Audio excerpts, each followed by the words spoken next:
Thank you so much for coming out and showing your love, support, thoughts, and prayers for my dad, Gerald James Parrott. Dad was born December 3rd, 1946. He was a couple of months away from his 76th birthday.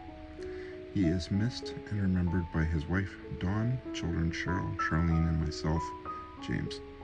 He is survived by his twin brother, Gordon, and twin sisters, Bev and Barb. Uncle Gordy remembers a couple of standout memories as a child. He recalls a time he was sleeping on the bottom bunk and Jerry was on the top bunk. From the bottom bunk, he remembers the sights and sounds as his twin brother broke through the supports.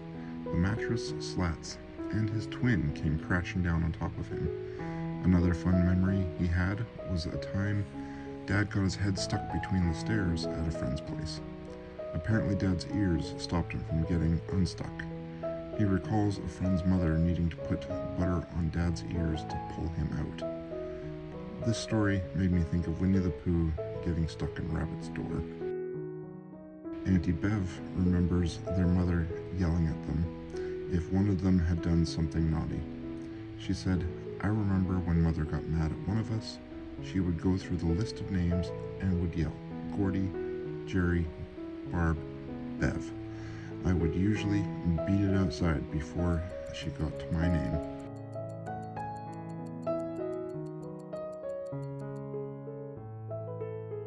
My godfather, Uncle John, has a standout memory, Salt Spring Island. He said, "Your dad had a boat on Salt Spring, and one day he suggested we go for a cruise. Partway through, he noticed that the oil pressure was dropping and we pulled into a dock on Main Island. After taking a look, we noticed the oil line had broken at the engine. We made a temporary fix, and I laid on the floor of the boat with my finger over the broken oil line and headed back to the boat ramp on Salt Spring." Dad was involved in volunteering for many causes. He was auxiliary RCMP officer for 15 years. He was an active member on the Blue Knights motorcycle group.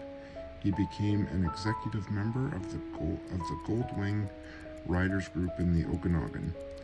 He co-founded the Okanagan Motorcycle Ride for Dad. He was on the Lower Mainland Ride for Life.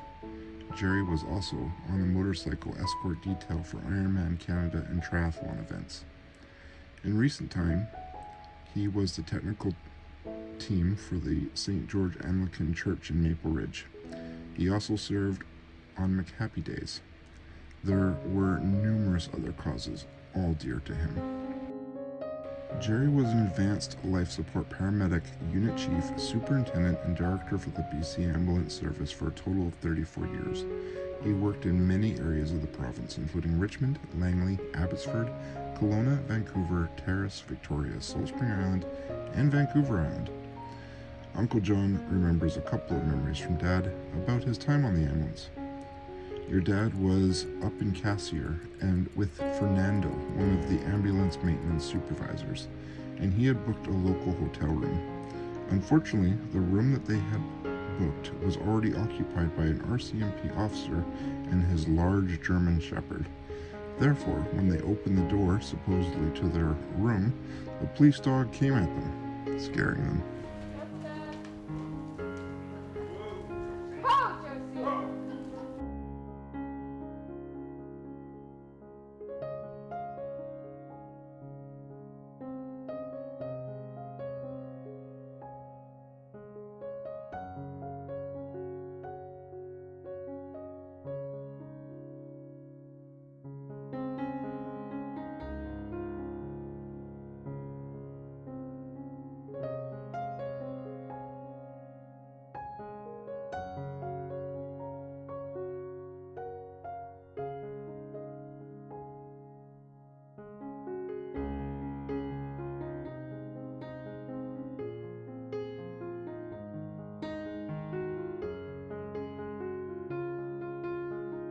Looking through the history on Dad's Facebook profile, it's easy to see how the ambulance service was a very passionate part of his life. One post that really stood out to me was a response to the 31st anniversary of the tragic loss of the paramedic unit chief, Teresa Bond. Teresa, 42, was the unit chief at the Atlin station in the northwestern British Columbia when she died in a plane crash. On May 5th, 2021, my dad wrote, "Thank you for posting this, APBC. Teresa is sometimes forgotten because she was headed to a unit chiefs meeting in Smithers. That meeting was my last meeting with my unit chiefs from Northwest. I was the superintendent in Terrace at that time. We were all devastated when we learned why Teresa was not there. A little known fact was that the Atlin Hospital heard that Teresa was flying to Smithers and asked her to escort a young boy with a severe arm fracture. Unfortunately, everyone on the plane lost their life. Teresa was herself a qualified bush pilot. She is deeply missed by all of her friends in the North."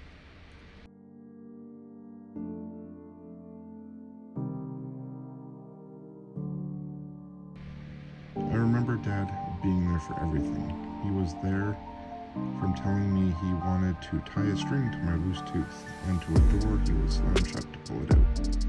He was there to see me in soccer games.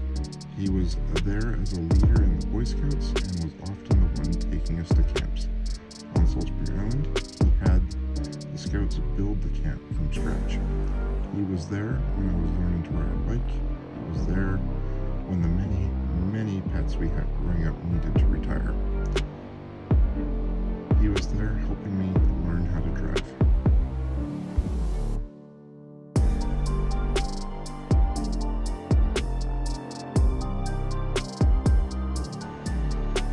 He walked my sister Cheryl down the aisle when she got married. He walked my sister Charlene down the aisle when she got married. My wife's father died when she was little. Dad offered to walk her down the aisle, and she called him Dad for the rest of his life. Evelyn said something truly beautiful about Dad after he passed. This is what she wrote. "Thank you, Dad, for walking with me on my wedding day. I treasured it a lot. I'm going to miss you." As I whispered through the air, talking to myself alone. A few days ago, "Dad, follow the lights. It will lead you to heaven, and in there will be no pain and no suffering. You served your life's purpose being with the paramedics, the superintendent. You are a great dad to your children and a grandpa to your grandkids, and now it's time for you to rest with the Lord. Thank you for being an inspiration to us all." She quoted Matthew 25:21. "The Lord said to him, 'Well done, good and faithful servant. You have been faithful over a few things. I will set you over many things. Enter into the joy of your Lord.'"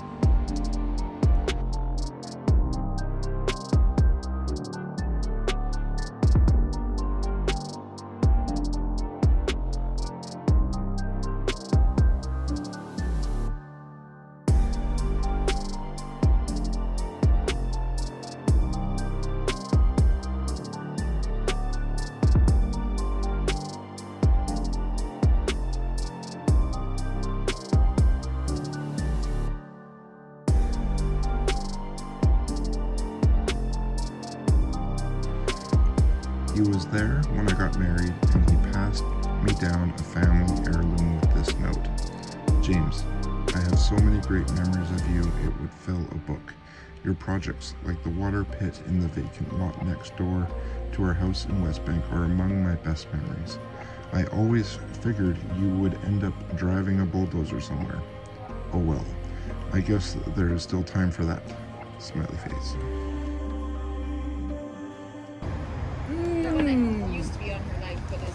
I'll tell James what I told you earlier. It's not food, it's what food eats. Now that you have become a married man, you have taken on a new life with new responsibilities. To help connect you to your past, I am giving you this pocket watch. This belonged to your great-grandfather. He used it when he worked for CP Rail in the 1930s. It is at least 75 years old. Please treasure it as I have and your granddad did. One day, you may pass it on to a future generation of Parrott when they take the giant step forward as you have this weekend. Love you always, Dad. I continue to want to help to connect family to their past by restoring memories from my family's present and past. I cherish this watch and I keep it stopped at 10:58 until it's time to pass it on. Cheers, Dad.